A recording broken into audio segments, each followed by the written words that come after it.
भारतीय reserve bank के पूर्व गवर्नर रघुराम राजन तमिलनाडु के मुख्यमंत्री एम.के. स्टालिन के आर्थिक सलाहकार परिषद के प्रमुख होंगे। रघुराम राजन 2013 से 2016 तक आरबीआई के गवर्नर रहे थे। अब उन्हें तमिलनाडु सरकार ने बड़ी जिम्मेदारी दी है। दरअसल तमिलनाडु सरकार ने राज्य के आर्थिक मुद्दों को लेकर आर्थिक सलाहकार परिषद का गठन करने का ऐलान किया है, जिसमें रघुराम राजन, एस्थर डुप्लो और डॉक्टर अरविंद सुब्रमण्यम समेत कई आर्थिक विशेषज्ञ शामिल हैं। इन आर्थिक विशेषज्ञों को मुख्यमंत्री के आर्थिक सलाहकार परिषद में शामिल करने के बारे में 21 जून को तमिलनाडु विधानसभा में राज्यपाल बनवारी लाल पुरोहित के अभिभाषण के दौरान सरकार का प्लान सामने आया। रघुराम राजन के अलावा नोबेल पुरस्कार विजेता एस्थर डुप्लो, भारत के पूर्व आर्थिक सलाहकार अरविंद सुब्रमण्यम, पूर्व केंद्रीय वित्त सचिव एस नारायणन और विकास अर्थशास्त्री जॉन द्रेज शामिल हैं। डॉक्टर सुब्रमण्यम ने व्यक्तिगत कारणों का हवाला देते हुए मोदी सरकार के सीईए के पद से हाल ही में इस्तीफा दिया था। मोदी सरकार के नीतियों के आलोचक रघुराम राजन को यूपीए सरकार ने 2013 में आरबीआई का गवर्नर बनाया था, लेकिन वो मोदी सरकार की नीतियों के आलोचक रहे।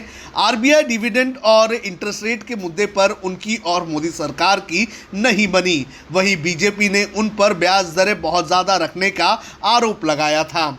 इंटरनेशनल मॉनिटरिंग फंड के चीफ इकोनॉमिस्ट रह चुके राजन ने कैथलीन हेज के साथ ब्लूमबर्ग टीवी इंटरव्यू में कहा था कि अगर आप सावधान रहते हैं तो आपको समझ जाना चाहिए था कि खतरा अभी ख़त्म नहीं हुआ है। दुनिया में दूसरी जगह, खासकर ब्राज़ील में जो हो रहा है, उससे आपको समझ जाना चाहिए था कि वायरस वापस आ रहा है और पहले से ज़्यादा खतरनाक हो रहा है। पिछले साल कोरोना के मामलों में कमी के बाद भारत को लगा कि वायरस का बुरा दौर बीत चुका है और अब सब कुछ खोलने का समय आ चुका है। यही आत्ममुग्धा आज भारत को भारी पड़ रही है। कोरोना के मुद्दे पर भी सरकार को घेरा। यूनिवर्सिटी ऑफ शिकागो में फाइनेंस के प्रोफेसर राजन ने कहा था कि कोरोना की पहली लहर से निपटने में भारत की सफलता का नतीजा ये रहा कि उसने अपने लोगों के लिए पर्याप्त वैक्सीन बनाने पर ध्यान नहीं दिया। शायद भारत को लगा होगा कि अभी उनके पास समय है। उसे लगा कि हम वायरस से निपट चुके हैं, इसलिए वैक्सीनेशन में जल्दबाजी नहीं करनी चाहिए। उन्होंने सवाल उठाते हुए कहा था कि अब जाकर सरकार को होश आया है और वो इमरजेंसी मोड में काम कर रही है। परिषद में दूसरा बड़ा नाम अरविंद सुब्रमण्यम। अरविंद सुब्रमण्यम को भी तमिलनाडु सरकार की इस आर्थिक सलाहकार परिषद में जगह दी गई है। वित्त मंत्रालय में पूर्व में आर्थिक सलाहकार रहे सुब्रमण्यम ने जुलाई 2020 में अशोका यूनिवर्सिटी के अर्थशास्त्र विभाग के प्रोफेसर के तौर पर काम शुरू किया था। इसी साल मार्च में उन्होंने यूनिवर्सिटी प्रोफेसर के पद से इस्तीफा भी दे दिया था।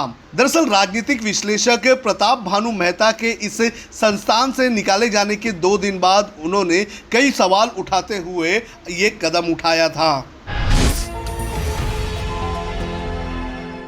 अब खबरें पाइए सबसे पहले हमारे मोबाइल न्यूज एप्लीकेशन पर।